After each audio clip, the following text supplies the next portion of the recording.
आकाशवाणी गोरखपुर से प्रादेशिक समाचार।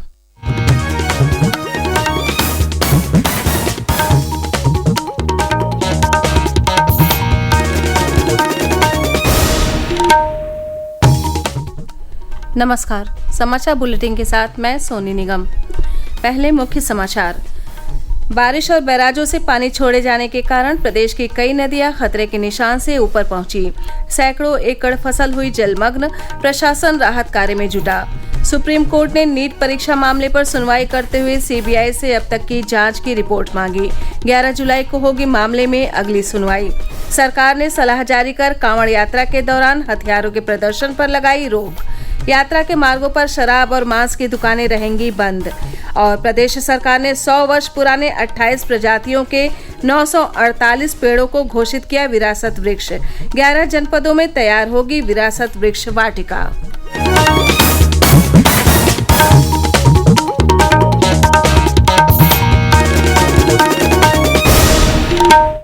अब समाचार विस्तार से। प्रदेश में लगभग सभी जिलों में रुक रुक कर हो रही वर्षा और अलग अलग बैराजों से पानी छोड़े जाने के कारण कई नदियों का जलस्तर खतरे के निशान से ऊपर पहुंच गया है। केंद्रीय बाढ़ नियंत्रण कक्ष के मुताबिक गंगा नदी बदायूं, शारदा, लखीमपुर खीरी, राप्ती, श्रावस्ती और बलरामपुर, बूढ़ी राप्ती, सिद्धार्थनगर और क्वानो गोंडा में खतरे के निशान से ऊपर बह रही है। शारदा और क्वानो नदी का जलस्तर बढ़ रहा है। इसके अलावा सरयू, घाघरा और गंडक नदी भी खतरे के निशान से महज आधा मीटर नीचे बह रही है। इसके कारण कई जिलों में बाढ़ का खतरा बढ़ गया है। हमारे संवाददाता ने बताया, भारी बारिश और बांधों से पानी छोड़े जाने के कारण पीलीभीत, लखीमपुर, कुशीनगर, बलरामपुर, श्रावस्ती और गोंडा जिलों के कई गांव बाढ़ से प्रभावित हुए हैं। बाढ़ के कहर से श्रावस्ती में 44,000 से ज्यादा लोग प्रभावित हैं, जबकि लखीमपुर जिले में करीब 30,000 लोगों की आबादी इससे प्रभावित हुई है। उत्तराखंड में बांधों से पानी छोड़े जाने से तराई के इलाकों में हालात खराब हो गए हैं और यहां बहने वाली लगभग सभी नदियां उफान पर हैं। देर रात तक बचाव अभियान चलाने के अलावा प्रशासन ने लोगों की मदद के लिए बाढ़ चौकियां स्थापित की हैं और सामुदायिक रसोई के जरिए उन तक खाना पहुंचाया जा रहा है। बाढ़ के कारण कई गांव जलमग्न हो गए हैं और रेल और सड़क यातायात भी प्रभावित हुआ है। मौसम विभाग ने अगले 24 घंटों में राज्य के पूर्वी हिस्से में भारी से बहुत भारी बारिश की भविष्यवाणी की है। सुशील चंद्र तिवारी, आकाशवाणी समाचार, लखनऊ। शारदा नदी का जलस्तर बढ़ने से पलिया तहसील क्षेत्र में खीरी पीलीभीत बॉर्डर पर बसे गोविंदनगर गांव में पानी पहुंच गया है। अयोध्या में सरयू का जलस्तर प्रति घंटे 1 सेंटीमीटर की रफ्तार से बढ़ रहा है। बस्ती जिले में नेपाल से पानी छोड़े जाने के बाद घाघरा का जलस्तर बढ़ने से दर्जनों गांवों में फसल जलमग्न हो गई है। भारी बारिश और बिजनौर बैराज से 1,34,000 क्यूसेक पानी छोड़े जाने से अमरोहा में गंगा का जलस्तर तेजी से बढ़ रहा है, जिससे आसपास के गांवों में बाढ़ का खतरा मंडराने लगा है। शीशोवाली गांव के निकट कच्चा बांध बह जाने से 5 गांवों का संपर्क टूट गया है। पीलीभीत में शारदा नदी का जलस्तर बढ़ने से जनपद में सड़कें और रेल ट्रैक क्षतिग्रस्त होने से आवागमन बाधित हुआ है। गांवों से लेकर शहर कस्बों तक जल भरा हुआ है। वहां बाढ़ बचाव के लिए एयरफोर्स को लगाया गया है। एयरफोर्स के जवान बाढ़ में फंसे लोगों को बाहर निकालने में लगे हुए हैं। आज सुबह उन्हें एक व्यक्ति को बाढ़ क्षेत्र से बाहर निकालने में सफलता मिली है। पीलीभीत में बाढ़ की स्थिति पर हमारे प्रतिनिधि की रिपोर्ट। भारी बरसात और बैराजों से काफी अधिक पानी छोड़े जाने से पीलीभीत शहर और ट्रांसशारदा क्षेत्र में कई गांवों में जल भराव हो गया और लोग निचली बस्तियों में फंस गए। पुलिस ने एनडीआरएफ और एसएसबी की मदद से संयुक्त अभियान चलाकर हजारा क्षेत्र से 257 और रंगनगरा से 1,200 लोगों को रेस्क्यू करके सुरक्षित स्थानों पर पहुंचाया। पुलिस द्वारा पीड़ितों को खाद्य सामग्री वितरित की गई और मुनादी कराकर लोगों से सुरक्षित स्थानों पर पहुंचने की अपील की गई। बाढ़ से घर, फसलों और संपत्ति को भारी नुकसान पहुंचा है। सतीश मिश्र, आकाशवाणी समाचार, पीलीभीत। प्रदेश में बीते 36 घंटों में सर्वाधिक 112.4 मिलीमीटर बारिश लखीमपुर खीरी में दर्ज की गई है। मौसम विभाग का पूर्वानुमान है कि अगले 2 दिनों तक प्रदेश के पूर्वी और कुछ पश्चिमी इलाकों में बारिश का सिलसिला जारी रहेगा।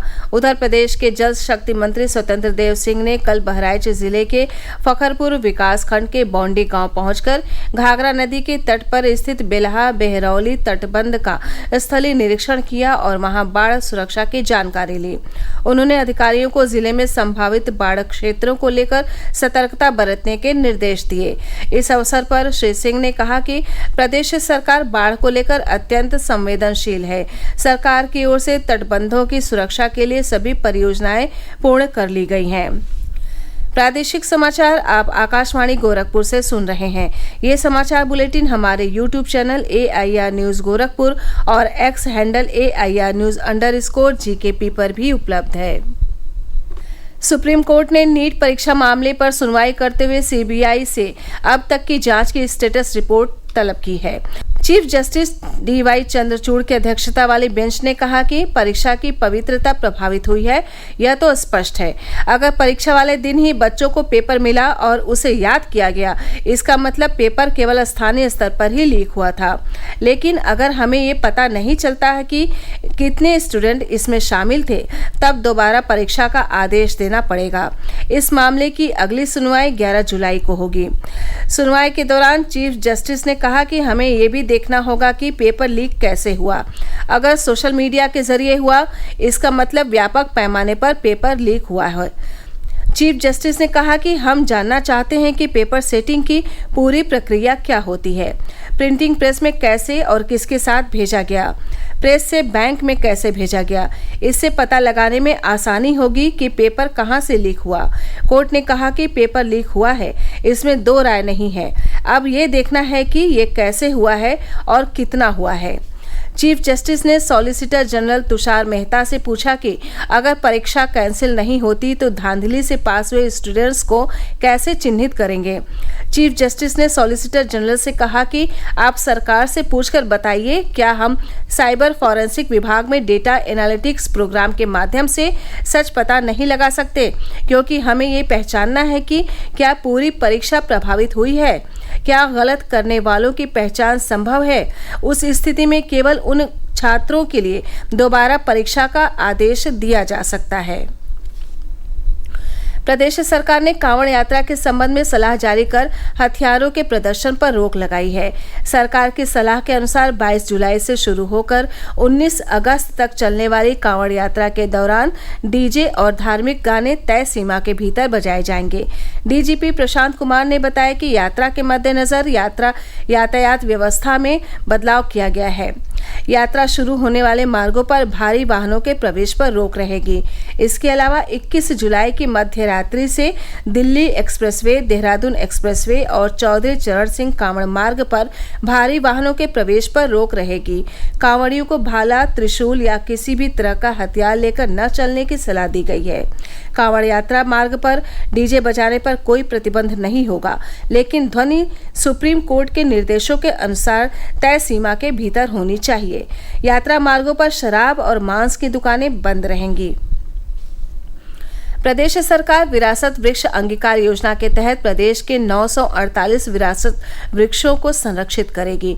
उत्तर प्रदेश राज्य जैव विविधता बोर्ड ने गैर वन क्षेत्र पर स्थित 100 वर्ष से अधिक आयु के 28 प्रजातियों के पेड़ों को विरासत वृक्ष घोषित किया है। इनमें अरु, अर्जुन, आम, इमली, कैम, करील, कुसुम, खिरनी, शमी, गम्हार, गूलर, चितवन, चिलबिल, जामुन, नीम, एडनसोनिया, पाकड़, पीपल, पीलू, बरगद, महुआ, महोगनी, मैसूर, बरगद, शीशम, साल, सेमल, हल्दू व तुमाल के पेड़ शामिल हैं। इसमें बरगद प्रजाति के 363 और पीपल प्रजाति के 422 वृक्ष हैं। ये वृक्ष प्रदेश के सभी 75 जनपदों में हैं। काशी में सर्वाधिक 99 विरासत वृक्ष हैं। इसके साथ ही वृक्षारोपण जन अभियान 2024 के तहत प्रदेशवासियों को चिन्हित विरासत वृक्षों के प्रति जागरूक करने के उद्देश्य से 11 जनपदों में विरासत वृक्ष वाटिका तैयार की जाएगी।